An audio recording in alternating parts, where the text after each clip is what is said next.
The gym can feel like this place of just endless variety. But all those different workouts you see, they can actually be boiled down to a few core goals. Today, we're going to break down the blueprint for strength training so you can finally understand not just the what, but the why behind every single lift. I mean, you've seen it, right? You got one person over there just grunting, straining, lifting this enormous amount of weight for just a couple of reps. And then nearby, someone else is moving a way lighter weight, but they're doing it over and over and over again. Are they even working towards the same thing? Well, the short answer is no. And the reason why all comes down to one single fundamental principle. And that principle is called specificity.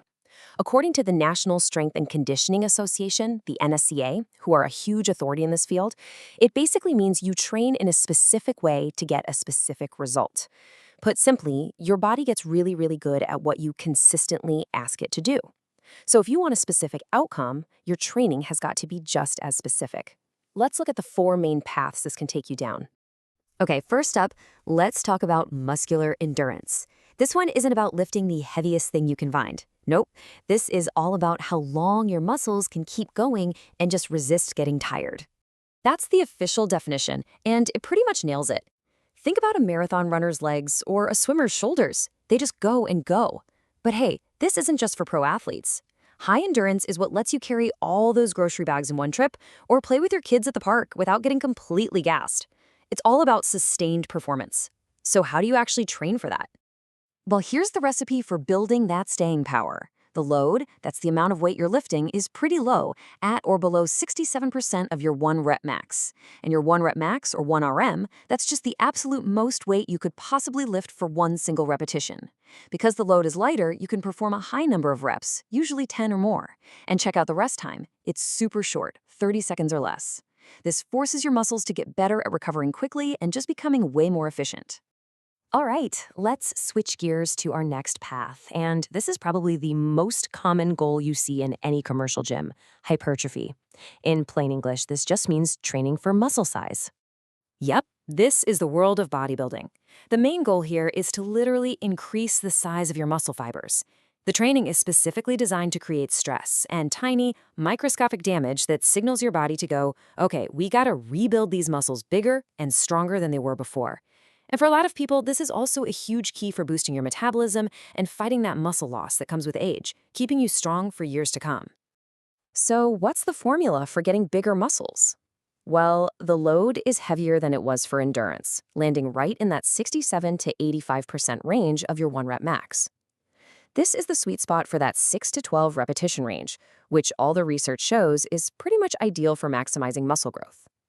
The rest period is also a little longer, anywhere from 30 seconds to a minute and a half. This gives you enough time to recover, but not fully, which is perfect for creating that muscle-building stimulus. Our third path changes the game again. We're shifting the focus from size to just pure, raw, unadulterated force. This is the path of muscular strength. This is all about increasing your absolute strength, answering the question, how much can you possibly lift for a single all-out effort? Think of a powerlifter getting ready for a max squat. The goal isn't just about muscle size, it's about teaching your nervous system to fire on all cylinders and recruit as many muscle fibers as possible to move that heavy weight. Plus, this kind of training is fantastic for building dense, strong bones and making you way more resilient to injury. Okay, let's break down the recipe for strength. The load here is very high. We're talking 85% of your 1 rep max or even heavier. Because that weight is so heavy, you can only perform a low number of reps, 6 or fewer, and get a load of that rest interval, 2 to 5 full minutes. Now that might seem like a lot of time just be standing around, but it is absolutely essential for your nervous system and your energy stores to recover almost completely, so you can give maximum effort on every single set. Now, before we get to our last path, we have to clear something up. People use the words strength and power interchangeably all the time, but in the training world, they are not the same thing, not at all. Strength is about raw force. It answers the question, how much can you lift? Power, on the other hand, adds the crucial element of time. It's about applying that force quickly. So the question becomes, how fast can you lift it? And that difference changes everything. Which brings us perfectly to our fourth and final path, muscular power. This is really the ultimate expression of explosive athleticism. So, power is that dynamic explosion when strength and speed smash together. Think of an Olympic weightlifter throwing a barbell overhead, or a sprinter just exploding out of the blocks. But power is also what allows you to quickly catch yourself if you trip, or to jump out of the way of something. It's about being strong, sure, but more importantly, it's about being able to use that strength very, very quickly. Now, if you just glance at this, the recipe for power looks a lot like the recipe for strength: high load, low reps, long rest periods. But there is one critical, game-changing difference: intent. With power training, every single repetition is performed with the intention of moving that weight as explosively and as fast as humanly possible. That focus on velocity is the secret sauce that separates it from pure strength training. So, we've walked through four very distinct paths, right? We've gone from endurance all the way to explosiveness. Now, let's put it all together into a single, simple blueprint that makes choosing your path a whole lot easier. And here it is. This chart is your master key. It lays out everything we just talked about side by side.